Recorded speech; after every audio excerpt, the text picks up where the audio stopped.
สวัสดีค่ะทุกคนวันนี้จะมาลอยกระทงกันนะคะอันนี้คลิปดองนะทุกคนลืมเอามาลงขอนอกเรื่องแต่ปะนะวันนี้มีอัปเดตแมป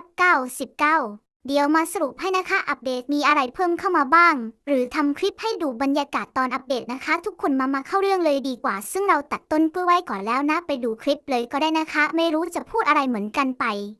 สนุกกันจริงวันลอยกระทงลอยลอยกระทงลอยลอยกระทงลอยกระทงกันแล้วขอเชิญน้องแก้วออกมารำวงวันลอยกระทงรำวงวันลอยกระทงบุญมันจะส่งให้เราสุขใจบุญมันจะส่ง